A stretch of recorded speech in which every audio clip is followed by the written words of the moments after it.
weren't thinking about, but now it's become a lot more common practice. So in the role risk assessment, the guidance is that if you are recruiting for a low risk role, you should include at least one question on safeguarding at the interview. But if you are recruiting for a medium risk role or a high risk role, you should include 2 questions at the interview. And I also know, just talking to Shuma recently, Shuma made the comment that in Bangladesh, most of the roles are actually medium or high risk. So that means in countries where most roles are medium and high risk, we really need to be including 2 safeguarding questions at the interview stage. And we'd just love to hear from you, because you're all the ones who do a lot more recruitment than I would be involved in.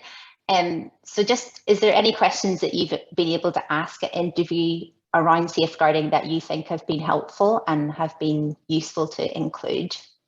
So please just share anything that you've been able to do in that area. Yeah, hi.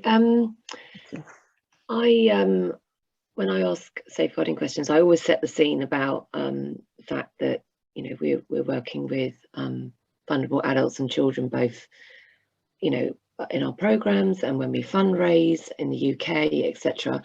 And then I ask them if they have had any training in safeguarding before in their previous role, or what the safeguarding responsibilities were in their previous role.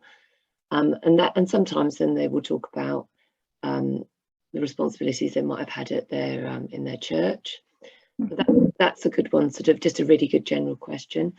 I also ask, I put a general question around the fact, I said we take up references, I said we go for all the normal recruitment checks, we take up references, we do a work health questionnaire, we do a criminal records check.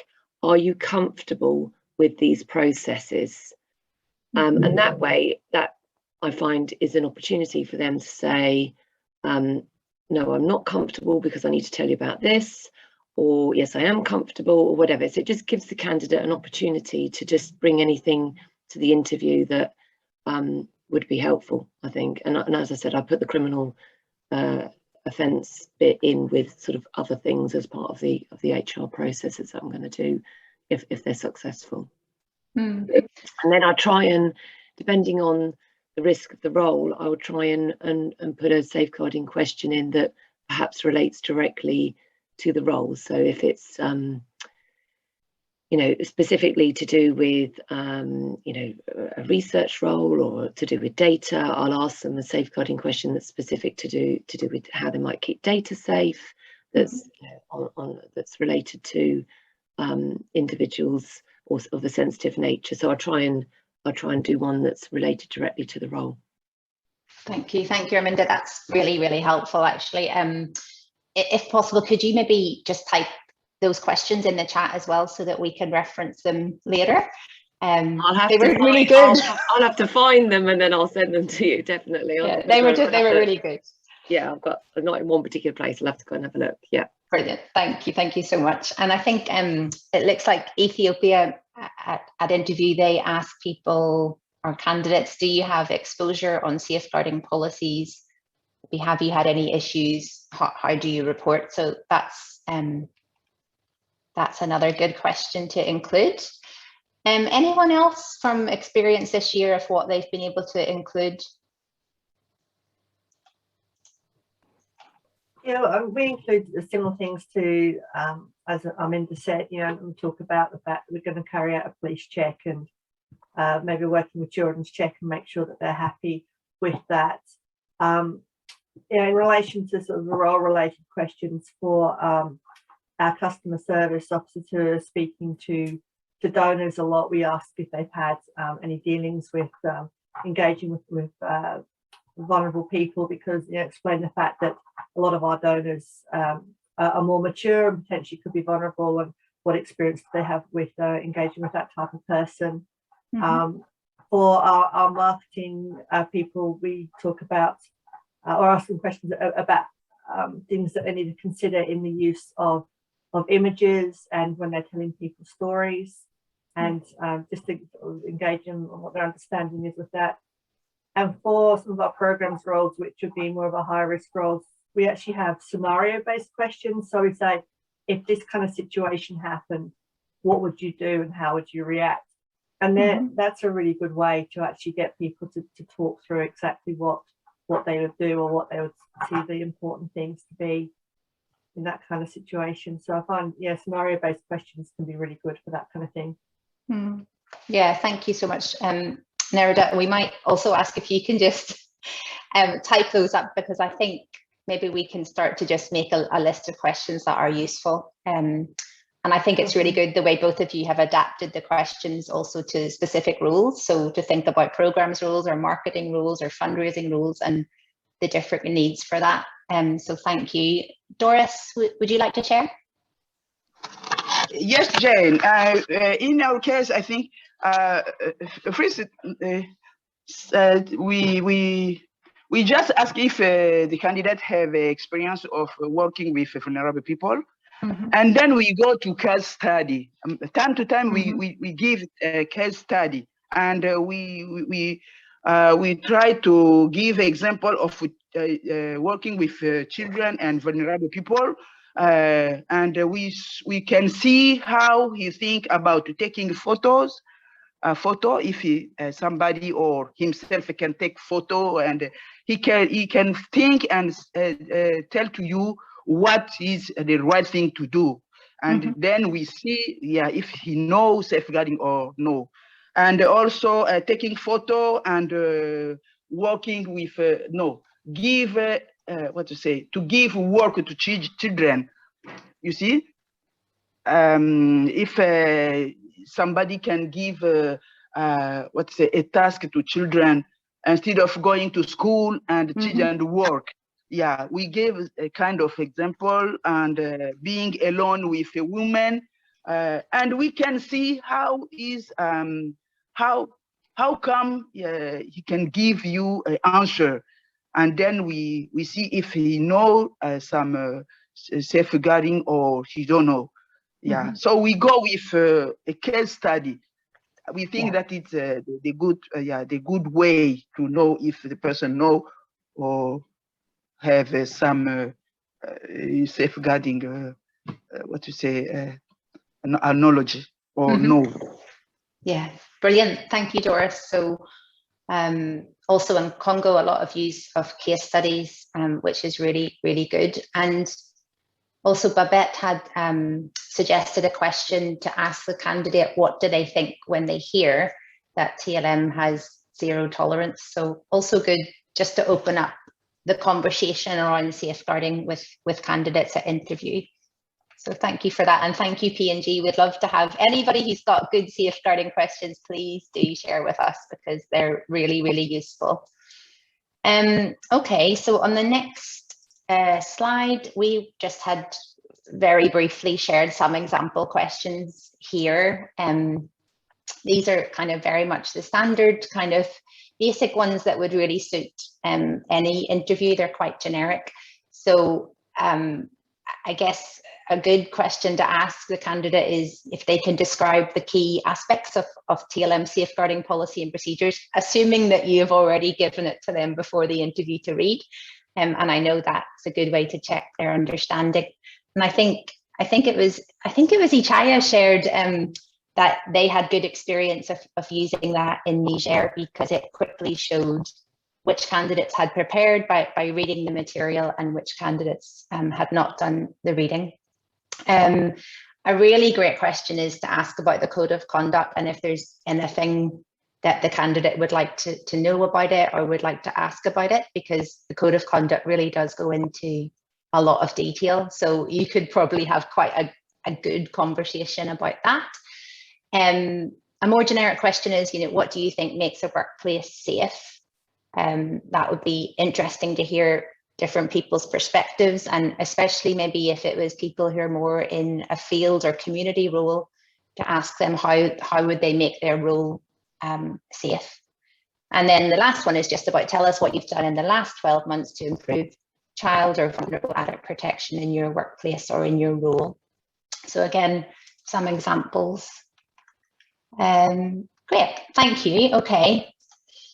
So now the next thing that we're going to talk about is background checks and safeguarding. And I think it's... Yes, thank you, Jane, for taking us through that. And now we'd like you to just shift your minds to thinking about background checks and how we can include safeguarding in this whole process. The question that we have is, what kind of background checks do you currently do in your country when recruiting, or in general as well? What kind of background checks do you do? Or do you take on?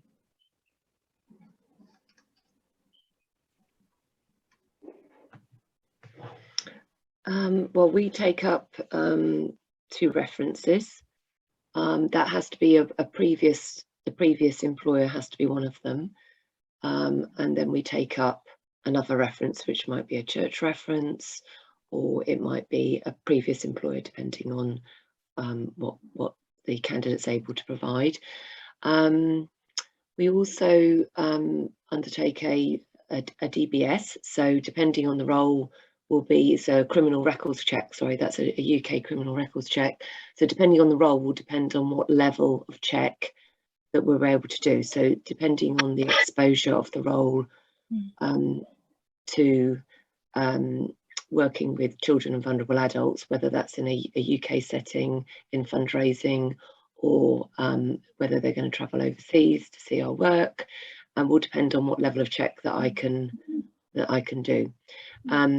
However, everybody in the organisation has a basic criminal records check, which we can do for everybody. So everybody has that, and that includes them supplying particular documents as part of that check. One of those, it can be a driving licence, one of them can be a passport, and irrespective of that, I see the passport anyway to verify. That helps me verify the person with the with the details that they've sent me through, etc. Yeah, so that's what we do, and they don't start in the organisation until all the checks are complete. So I'm very vigilant about that. Yeah. Thank you so much, Minda. Yeah, I think it's a really good point to not confirm a candidate even after you may have offered the job as well, until all the references are cleared. But also thank you for sharing not only what you do for recruitment, but also for current staff who are existing. And later on, we'll just share with you a table along the same lines on what we recommend as well. Garland, you're saying that in India, you ask for 2 references, previous employments, or persons with social credibility. Bell is saying professional and community representation from current and ex-employers with key questions on safeguarding issues like trust or any concerns that they've had or that they are aware of. So yes, thank you very much. Sorry, Cindy, just to add one other thing. Quite often in the UK, large organisations won't provide a reference that's any more than confirming the job title that the candidate had done and the dates of employment. So in those circumstances, I actually go back to them and say, yes, okay, I appreciate that that's your HR policy. However, I do need you to answer this safeguarding question. And I push back on that and get that answered, because that's from the previous employer. So I always get that as well. So yeah, it's just to mention that, I do push back, and we do get an answer on those before people start. Yeah.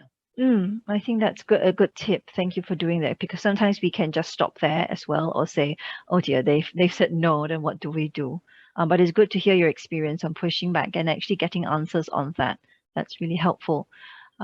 Thanks, Isha. You say that you also ask for church or pastors as part of reference as well as part of that background check. Yes, previous employee and criminal check. So we are doing quite a lot. And I just wonder if, Dorothy, Would you be able to share with us just what you do as well for these checks and why you found it very important as well in this process? Yes, thank you, Cindy.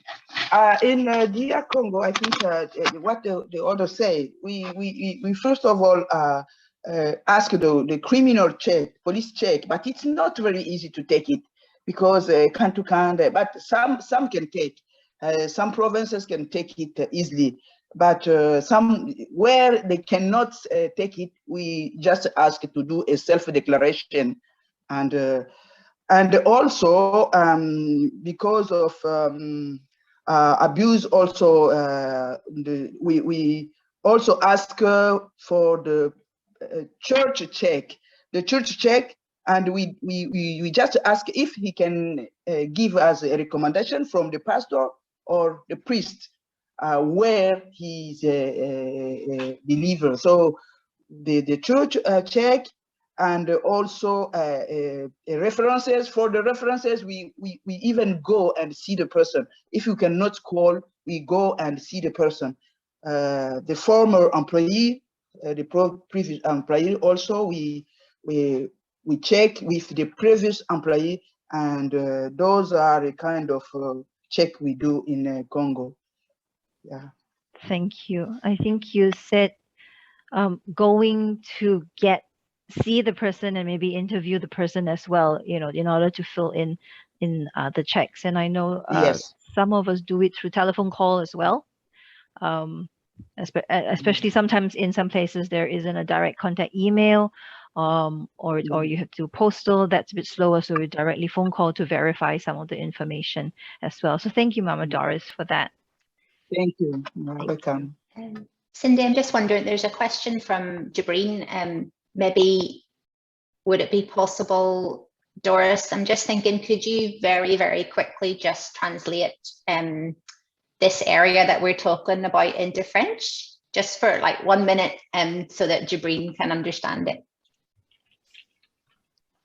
You asked me to repeat in French? Yeah, very, very briefly, so that Jabreen can understand it, if that's okay. Yes. Yes, thank you. So, Jabreen, nous sommes en train de parler de check, c'est-à-dire le check qu'on fait pour les personnes qu'on va recruter, hein, tout ce qu'on va contrôler comme check. C'est-à-dire que nous demandons la police criminelle, vous connaissez, non? Nous demandons si... Oui, la police criminelle, nous demandons ça. Et si c'est difficile de l'avoir, quelquefois ça coûte, quelquefois c'est difficile qu'on vous donne et ça prend beaucoup de démarches, on demande à la personne de faire le self-declaration, la déclaration de TLM. Ça, vous connaissez. Bon, justement, c'est par rapport à ça. Excuse-moi, Doris, bonjour d'abord. Oui, attendez, je termine. Okay, allez-y. À part ça, oui, nous demandons aussi à l'Église, nous demandons aussi si l'Église peut donner une recommandation, le pasteur ou le prêtre. Après, nous demandons aussi l'ancien employeur, là où la personne a travaillé, et nous demandons les références. Les 3 références, nous appelons. Si nous ne pouvons pas appeler, nous allons voir la personne. Les 3 références que le candidat va donner. Merci. Ok, merci, Maman Doris. C'est par rapport à ça que je voulais intervenir. Et nous appliquons aussi la même chose, mais seulement que nous n'avons pas confiance en casier judiciaire parce que si par exemple on soumet une demande, il ne te dit même pas, il te délivre simplement. Donc là, il est vraiment, c'est pas facile d'avoir de bonnes références. C'est pourquoi que nous, on passe par les autorités de l'Église, responsables de l'Église et parfois les anciens employés. Et surtout qui ne sont pas les parents du candidat. Merci, là on est presque sur le même chemin. C'est ce que j'ai voulu le dire en français. Peut-être que j'ai mal écrit en anglais. Merci à tout le monde. Okay, thank you. So he said that police criminal, the criminal police, they just to write something, it's not maybe not true. So what they do is to go to the church. For the pastor, they think that it's a good way, instead of the police criminal, because it's wrong. It's not the reality that they will write in the police check. Yeah. Thank you so much, Mama Doris, and thank you, Jabreen, as well. And it was really good discussion on this as well. So we do agree. In some places as well. Yeah, it's even if you get a police check, sometimes it's not full. Fully the truth as well. And in some places, we heard it's just very simple to get it as well without the police really doing a full verification check.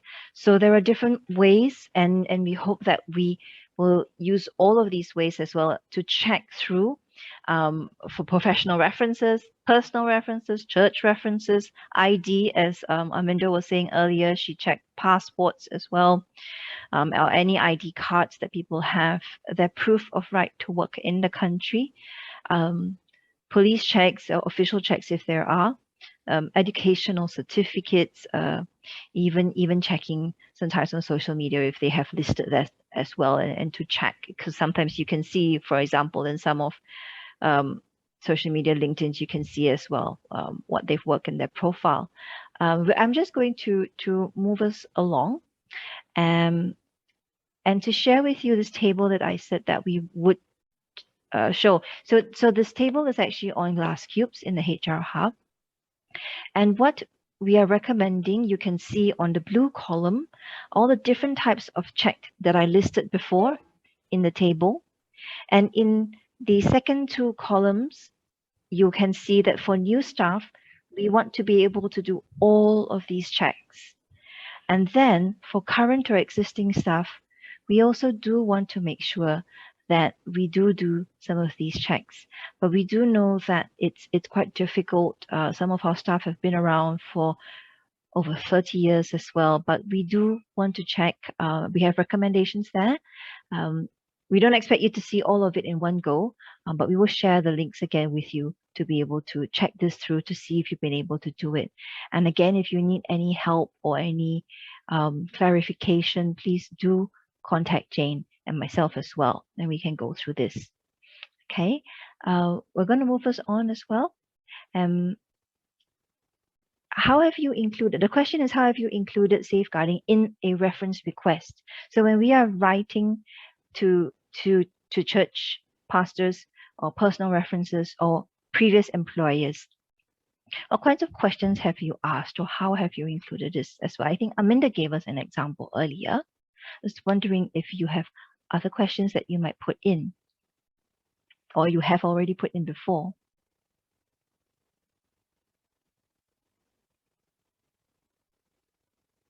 So any safeguarding questions you have included in reference requests?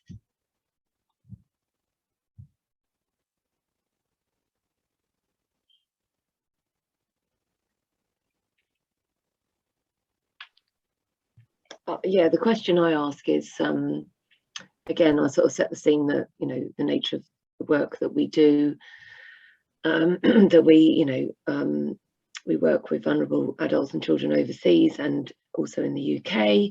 And do they know of any reason why this candidate, could not work with those group of people? And that's a yes/no answer. Yeah, and that's a really important one, I think, to ask. Thank you. Thank you.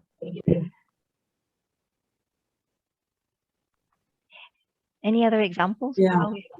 May I go? Yes, Belle, yes. Yeah. Maybe the question, if there is any recorded material regarding dishonesty, trust, any other issues related to safeguarding. So you add that as a question into the reference request. Yes, we do that. Okay. Yeah. Thank you very much. I think Natalie's also shared something on the screen. Do you have any concerns about this person and their relationships with children or vulnerable adults? Thank you, Natalie, for sharing that. Yeah, so it's really helpful to have these questions inside the reference request. We're going to just show you a quick template. Again, you can find this on Glass Cubes. The link actually is there. And we'll share this PowerPoint as well. But if you look over to the corner, let me see if I can zoom in on this. So we have some questions here. If you also look particularly at 9 and 10, to your knowledge, have there been any safeguarding issues regarding the question, regarding the candidate? Please provide further information. Number 10 is, most TLM staff have direct and indirect access to vulnerable adults or children. To your knowledge, is there any reason why the candidate would not be suitable for a position in this organization? So just 2 examples, again, from the many that we have heard, that just asked, and we just want to go back to people if they have not also filled in this area, follow up with a phone call or an email to ask. Thank you, Garland, for your question that you share as well. Has the candidate, very direct, has the candidate ever been involved in exploitation of women or children, to your knowledge? And thank you for sharing that as well. So yes, it's really good practice, and we're really encouraged to see that we all are doing this. And so thank you for sharing your experience as well. There is also a self-declaration form as part of these checks that we will ask people to fill in when they join TLM, and also existing staff if they have not yet filled in. And this is for everybody who needs to do this as well. It's, again, you can find it on glass cubes, but it is just a very brief form. It is only 1 page, asking them to share these details and for us to keep a record of it as well in their files. So thank you for that. I am going to also still move us along to a poll so another poll that we have for you, and this should be one of our last polls. But Jane will be sharing this poll with us, a self-declaration forms. Okay, so shall I launch the poll? Mm-hmm. Yes, please. Yeah. Can you launch? Okay. Yeah. So there it goes. Hopefully you can see it. Okay, so the question in this one is, in your country, when do you ask candidates, and that can be a staff member or a volunteer, to complete the self-declaration form, which we've just shown? So do you ask them before interview? Do you ask them when the job is offered, or do you ask them to complete it at induction? Okay, so 5 people are very quick, 6 people are very quick and have responded almost immediately. We'll just give you a few more moments. That would be great. Yeah, and then in the chat, there was also a question there from Nerida saying, would you expect people to complete the self-declaration form if you've already completed a police check on them? And Doris has said both, and yes, Cindy's also confirmed both. So for all staff, we should have the self-declaration form on their file. Okay, so I'm just going to end the poll now, and I'll share the results on the screen, and hopefully you can see them. So as you can see, about 50%, it's quite nicely divided up this time, 50% share the self-declaration form when the job is offered. So that's at the point of recruitment. A quarter of people share it before the interview, and another quarter share it at induction. Okay. And I think, I mean, this will vary from country to country, depending on what you feel is best in your context. But I think we discussed this, we were saying if it can be offered, if the form can be shared when the job is offered, that's probably the best time, because then that gives an opportunity for any conversations to happen that may come out as a result of what's put on the form. So if somebody adds something on the form to say that they have a criminal record, probably it's good to discuss that as soon as possible whenever the job is offered. And for the people who share the form before interview, that's absolutely fine. The only concern we had about that is that obviously there's a real need to keep that information confidential in all cases, but we wouldn't want the details of what's in the self-declaration form to unnecessarily influence the recruitment process. So just a reminder to keep those forms super confidential. Only certain people should be able to access them. Okay, thanks, Cindy. Thank you. And thank you everybody again for taking our poll. We're going to look at inductions and safeguarding now. And we would just like to ask 2 questions. Again, the first one is to hear your opinion on Who currently conducts the safeguarding inductions for new staff in your country?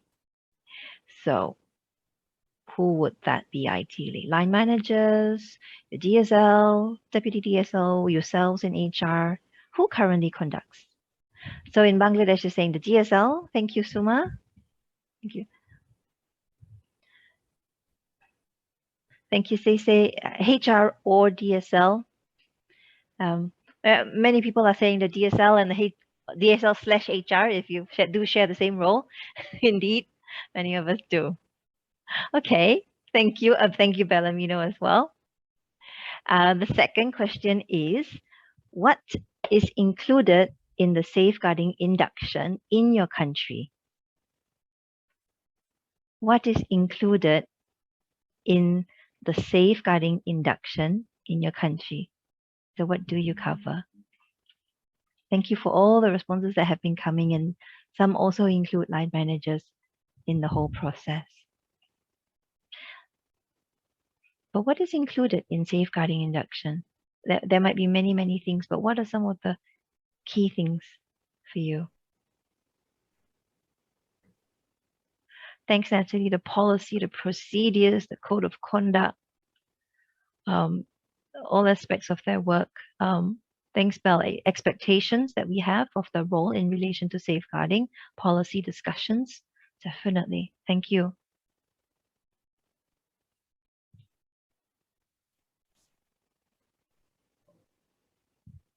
I'm wondering if Shuma, you unmuted yourself. Do you have something to share as well?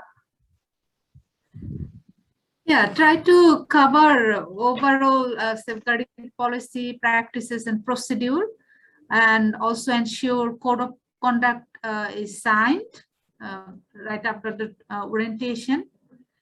And actually, we take this is an opportunity to provide a short training, actually, 1.5 day, or especially focus on safeguarding for 1 day at least.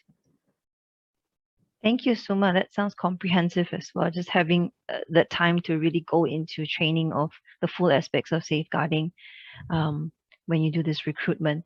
Thank you. And we'll also see that, well, Natalie suggested also the videos that we would share, definitely, because there are several that relate to different roles.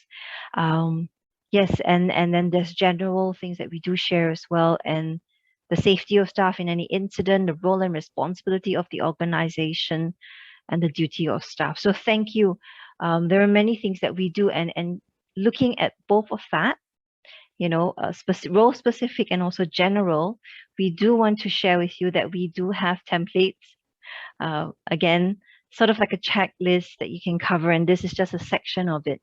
This is the general things that you would cover when you're doing an induction on all the various areas, whether it's getting them to meet the rest of the team, talking about what's in the staff handbook or your staff manual, what's in their contracts as well. But then we also come to safeguarding, where we do have, where sometimes we do recruit specific staff with safeguarding responsibilities. So you may, for country leaders, you may be recruiting a new DSL, for example, or you may have focal points who are coming on board, and we really encourage that as well, or deputy DSLs who are coming on board.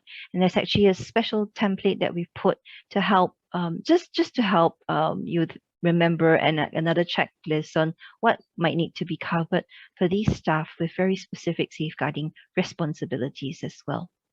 And if you do have any new focal points or new people with specific DSL roles, please also do let us know, and we can include them to the DSL hub.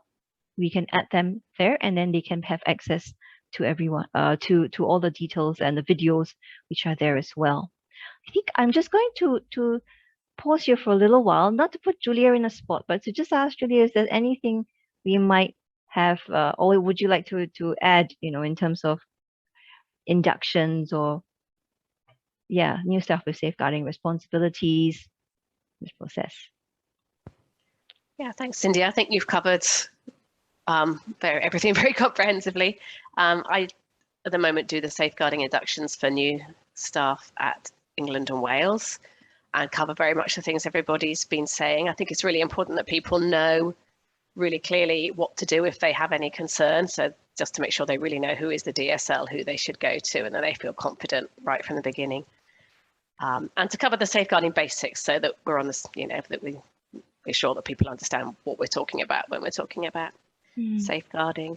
And I just try to make it interactive. So I will ask a few questions and just try to get a little gauge again of people's attitudes and understanding and things. So be able to try to make it interactive, not just me talking. Thank you. I think that's a very good suggestion on making it interactive. And maybe we could get some tips on that to maybe put in the checklist about how do we make it interactive? Because I know I've had feedback, and maybe this is something that we could all also comment on. How do we help people remember what they have heard, about safeguarding? Because sometimes when we ask them back, they're a little bit, they don't actually remember. And then we thought, we took you through a day and a half. But that's interesting. I think keeping some activities in there or making it interactive would really help immerse people into that. Mama Doris, you have a question? Yes, because in this list, I don't see because we are in the context of leprosy. We should also be sure that the person knows something about leprosy. So I think we should have leprosy awareness somewhere. Yes, I think I definitely agree. We should have so this is just one part of the induction on safeguarding.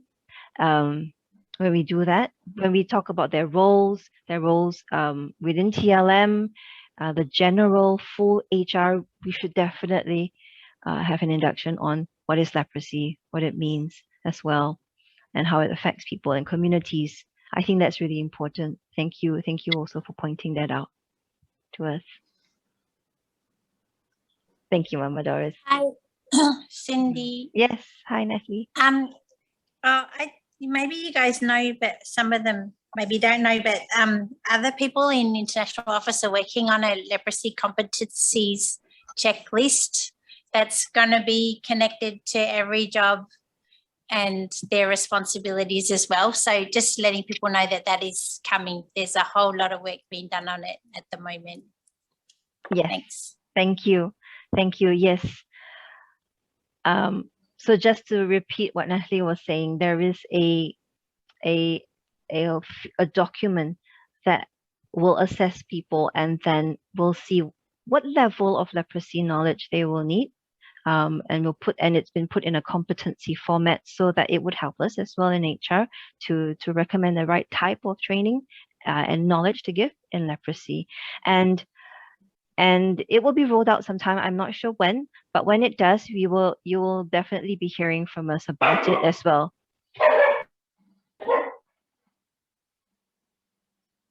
Okay, very timely. It's over to Jane now as well. I'm sorry, I'm going to mute myself now. Can you hear the dogs?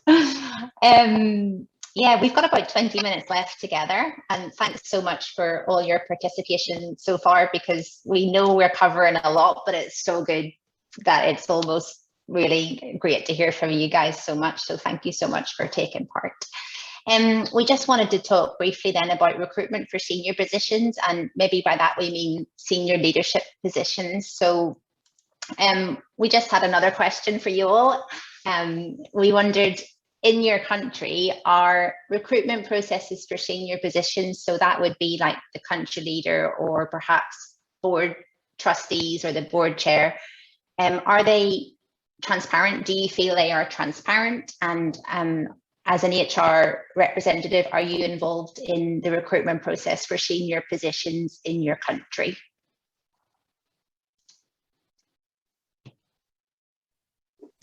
Hi, yes, I think they're exactly the same, whoever they are coming into the organisation, whether they're a trustee, a country leader, or anybody. They're exactly the same processes that take place.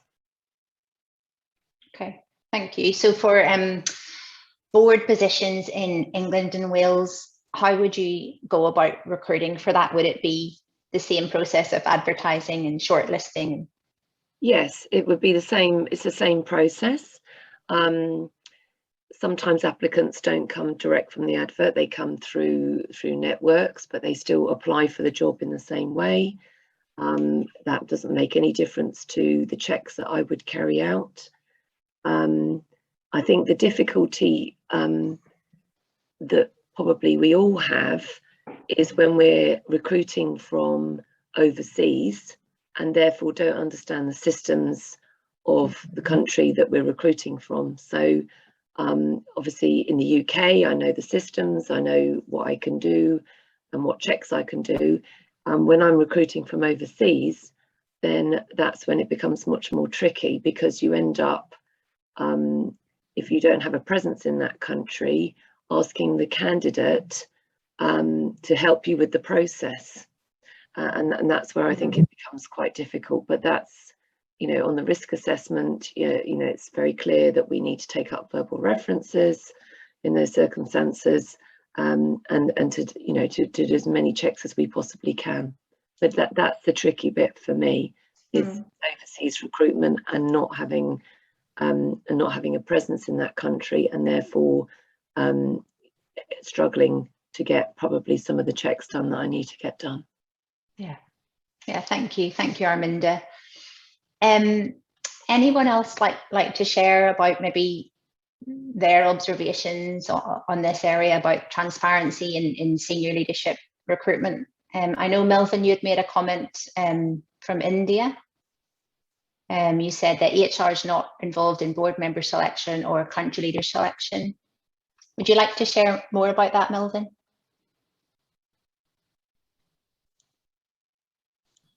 Well, in India, for board member selection, they do follow the process, but it is among the board that we have a board as well as society members. It's a board, both board member and society member.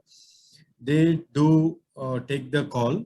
When it comes to the country leaders, they do follow the process, but board chair takes the entire lead, and HR is not involved. But the process is followed when it comes to the country leaders. Okay. These are different processes. For a board members, normally it goes through by references from the existing board members. It is not an open advertisement. Okay. Whereas for a country leader, normally we engage an external consultant to lead through the process, and the board chair takes the responsibility, and they appoint a search committee, and the entire process will be controlled from the search committee. Okay. Yeah. Thank you for sharing that, Melvin. So I think just a good reminder that probably in different countries, these things work in different ways. And in India, the recruitment of a country leader is run by an external consultancy, and that they would own then that process and report to the board chair. So thanks so much for sharing, Melvin and Arminda. Then we just had a kind of follow-up question for everyone, and I know Arminda and Melvin have already partially answered that question, but I guess for the recruitments that maybe HR isn't involved in, so in some countries HR is not involved in board recruitment or not involved in country leader, I guess we just were observing that then potentially we don't have the same oversight to see that, things like the self-declaration forms are being done, that references are being taken, that criminal checks are being done. So we just wondered, how can we ensure these things are done if we're not involved in the process? So anyone like to just comment on that? Yeah, so I'm not involved in the recruitment process for our board members as such, because our board deputy chair will own that, and the board members will do the interviews. However, I am involved in the whole administration of it, and company law here in Australia requires that more extensive background checks are taken than we would normally do on an employee. So we do the police checks and working with children checks and those kinds of things, but we also have to do bankruptcy checks and banned and disqualified checks and those kinds of things. So we end up having quite an extensive background check process for each one of our board members, even though it doesn't follow the sort of standard process we have for staff. Yeah, thank you. Thanks, Nerida. It's interesting that then the process for recruitment at board level in Australia is even more thorough and more detailed and more in-depth than for normal staff. So that's really, really good to have that. Anyone else like to comment in this area of senior leadership recruitment, and how do we make sure it's also including safeguarding in that?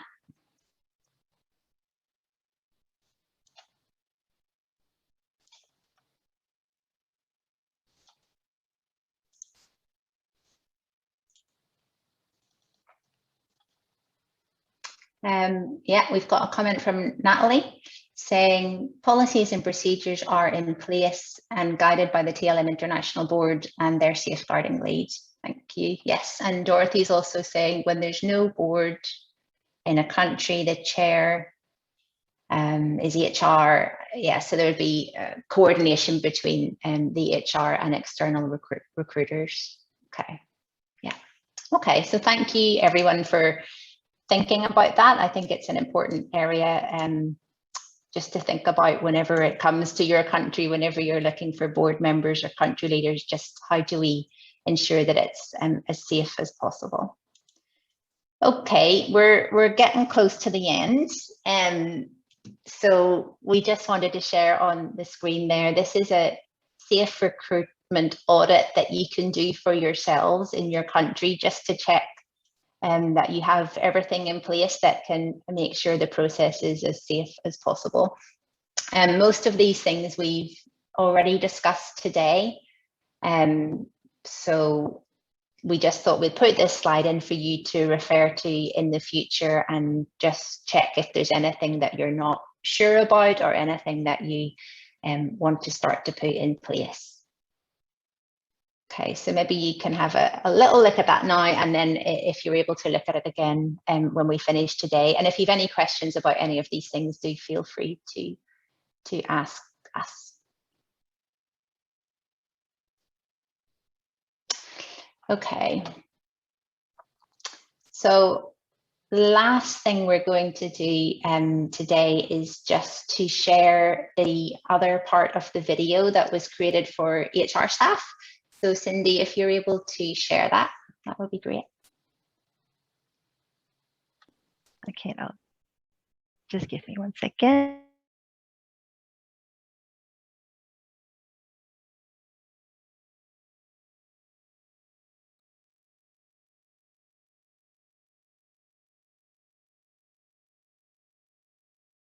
The next area we need to focus on is staff performance management.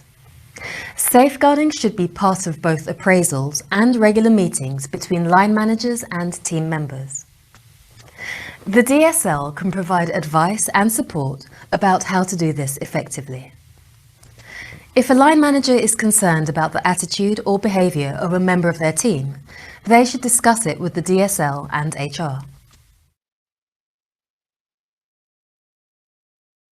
Safeguarding training is essential. As well as receiving this as part of their induction, every member of staff and volunteer should have mandatory refreshers at least once a year.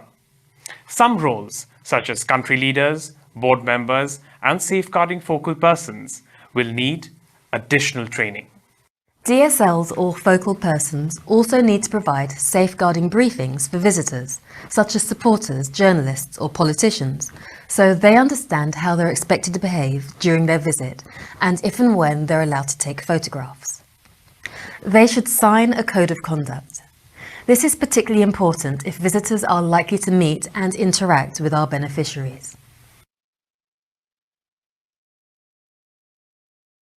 The next area we need to focus on is when staff leave the organisation.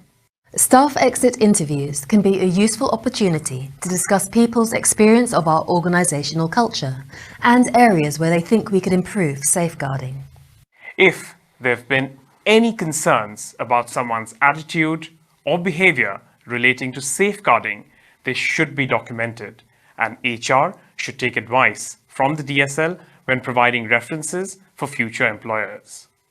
More details on everything covered in this video can be found in the TLM Safeguarding Children and Vulnerable Adults Policy and Procedures and in the Glasscube's HR Hub.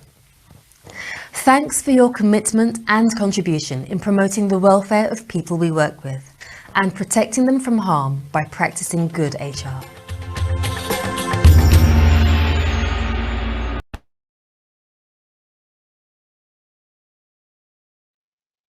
Okay, thank you. Okay, so hopefully that video is also helpful. We do realise that that video kind of has now moved beyond talking about recruitment and is moving more towards general employment areas. But we just thought to end today, we'd kind of briefly mention these things. So we just want to remind everyone to try and include safeguarding in performance management meetings and appraisals. So as the video was suggesting, it's really good if line managers can talk about safeguarding when they meet with their team members at those times. And we do have some suggestions available. Whenever the slides are shared, you can click on the link. And actually, Doris in Congo just this week had brought up the suggestion that this is really something we should be doing better, is to include safeguarding at the appraisal stage. So whenever you click on the link in Glasscubes, there'll also be some suggestions that we came up with about how we can include safeguarding during performance management meetings. So it's both to give staff the opportunity to raise concerns, but also maybe to discuss with the staff about their behaviours, about what they learned in safeguarding training, what they can put into practice in their role. So I think an area that we can do more and more of.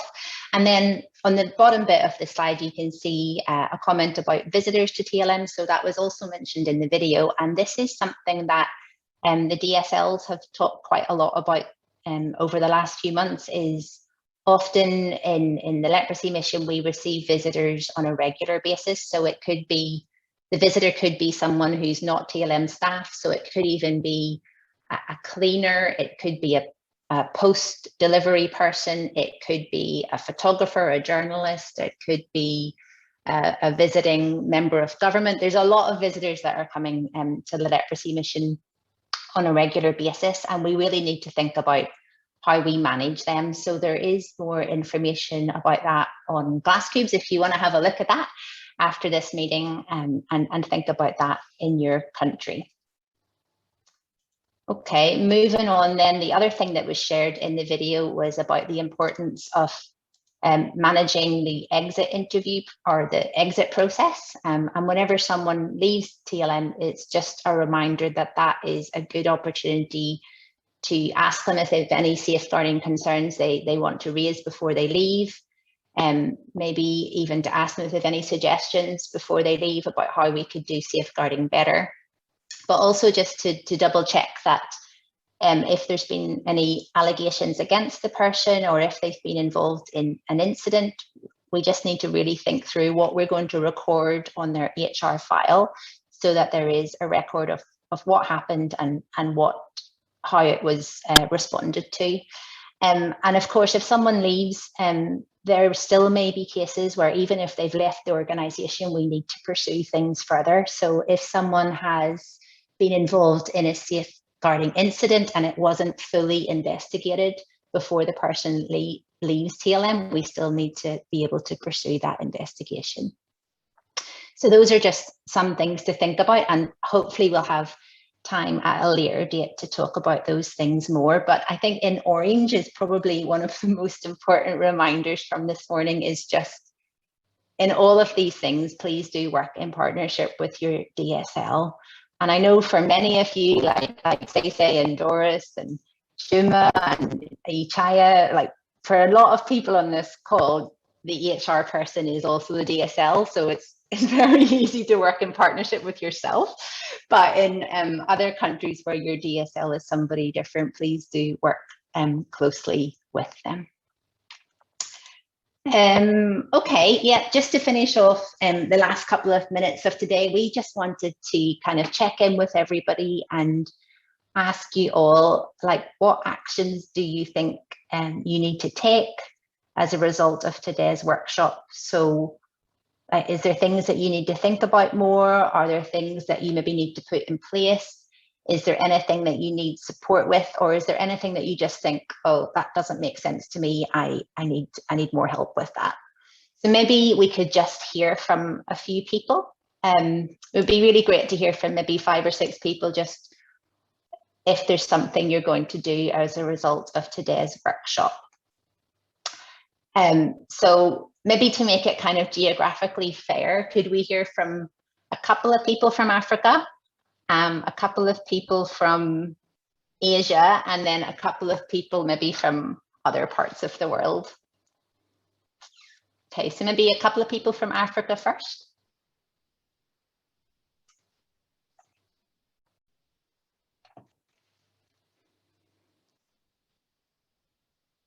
I don't want to pick on people, but we've got Bellarmino, we've got Abigail, we've got Ichaya, we've got Lewis, Doris, Babette, Jabreen, anyone, Patience as well from Nigeria. Anyone like to share what they would like to do as a result? Because perhaps the judge may do something and they may want to do more. So perhaps okay, is there anything anyone would like to share? Or Bellarmino, anything you'd like to share from Mozambique? Okay.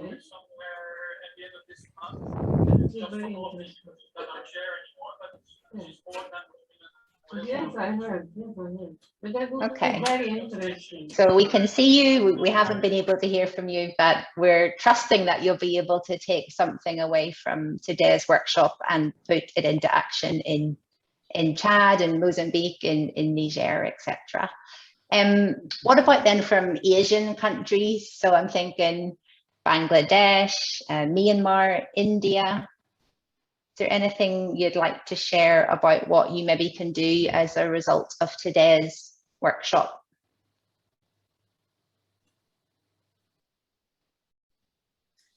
I have some pending issues need to be worked by this year. Actually, I didn't add rule in the JD. I mean, role rigs didn't include it in JD.